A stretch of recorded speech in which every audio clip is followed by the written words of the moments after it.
الرحمن الرحيم. عن ابي هريره رضي الله تعالى عنه قال قال رسول الله صلى الله عليه وسلم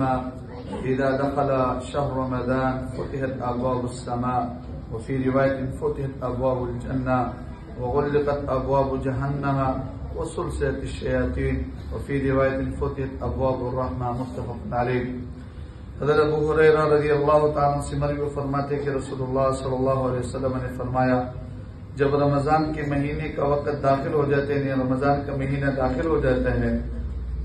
تو آسمانوں کے دروازے کھول دیے جاتے ہیں، اور ایک روایت میں یہ ہے کہ جنت کے دروازے کھول دیے جاتے ہیں، جہنم کے دروازے بند کر دیے جاتے ہیں اور شیاطینوں کو جکڑا جاتا ہے، اور ایک روایت میں ہے کہ رحمت کے دروازے کھول دیے جاتے ہیں۔ اس حدیث مبارکہ میں اللہ رب العزت رمضان کی آمد پر ایک استقبال رمضان کا کرتے ہیں، اور وہ استقبال اس انداز میں ہوتا ہے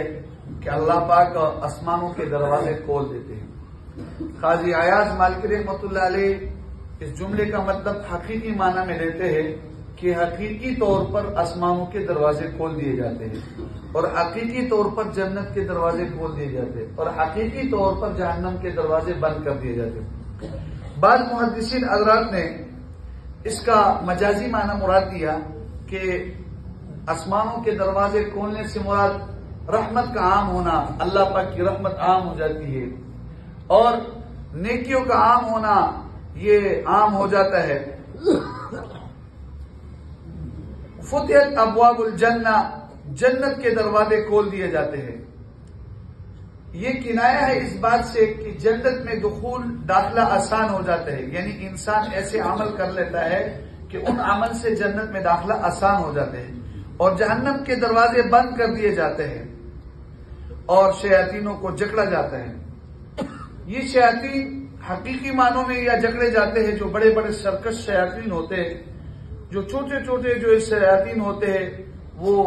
نہیں جکڑے جاتے ہیں۔ اب سوال یہ ہوتا ہے کہ انسان پھر بھی گناہ کرتا ہے، شیاطین جب جکڑے گئے، بند کر دیے گئے، قید میں کر دیے گئے، تو پھر انسان کیوں گناہ کرتا ہے؟ تو اس کا جواب تو یہ ہے کہ بڑے شیاطین باندھے جاتے، چھوٹے شیاطین پھر بھی کھلے ہوتے ہیں، اور انسان بڑے گناہ سے بچتے، چھوٹے موٹے گناہ پھر بھی ہوتا ہے۔ آپ نے دیکھا ہوگا، تجربہ کیا ہوگا کہ رمضان کے مہینے میں نیکی عام ہو جاتی ہے، بڑے بڑے گناہ جو ہے کم ختم ہو جاتے ہیں، چھوٹے موٹے گناہ پھر بھی ہوتے ہیں۔ اور ایک جواب یہ بھی دیا جا سکتا ہے کہ انسان کا نفس امارہ یہ تو آزاد ہوتا ہے، 11 مہینے اس نفس نے انسان کے اوپر محنت کیا ہوتا ہے، شیطان نے محنت کیا ہوتا ہے، کچھ نہ کچھ اثرات تو ہوتے ہیں، تو رمضان کے مہینے میں کچھ نہ کچھ اثرات وہ ظاہر ہو جاتے ہیں۔ یا یہ ہے کہ شیاطین تو باندھے ہوتے ہیں، لیکن جہاں پر وہ باندھے ہوتے ہیں وہاں سے بھی یہ اپنے وسوسے ڈالتے، اثرات جو ہے اس کے ظاہر ہوتے ہیں، انسانوں کے دل میں ڈالتے ہیں۔ یا اس کا ایک جواب یہ بھی دیا جا سکتا ہے کہ یہ نیک لوگوں کے لیے باندھے جاتے ہیں، نیک لوگ دیکھتے ہیں آپ نیکیوں میں آگے بڑھ جاتے ہیں، صدقہ خیرات والے اور بھی آگے بڑھتے ہیں، جو عبادات والے اور عبادت میں آگے بڑھتے ہیں، نفل تلاوت کرنے والے اور بھی آگے بڑھتے ہیں۔ لیکن جو گناہگار قسم کے لوگ ہیں ان کے لیے شیاطین جو ہے اسی طرح وہ کھلے ہوئے ہوتے ہیں۔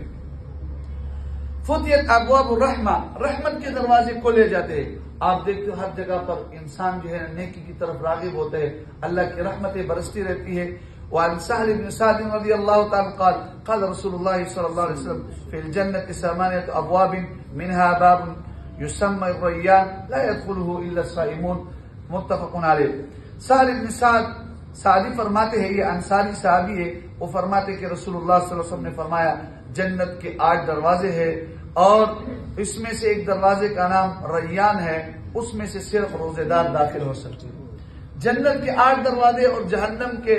7 دروازے ہیں۔ یہ 8 دروازے یعنی 8 طبقات ہے، اور ایک جو دروازہ ہے خاص طور پر جو ہے وہ روزہ داروں کے لیے ریان، چونکہ دنیا کے اندر انسان اللہ رب العزت کے لیے پیاسا رہتے ہیں، اور بھوک تو زیادہ اتنا تنگ نہیں کرتے جتنا پیاس تنگ کرتے، خصوصاً گرمیوں کے زمانے میں، تو اللہ رب العزت ان کو جو ہے سیراب کریں گے، باب الریان، اللہ پاک ان کی مہمان نوازی کریں گے، ان کی نظافت کریں گے۔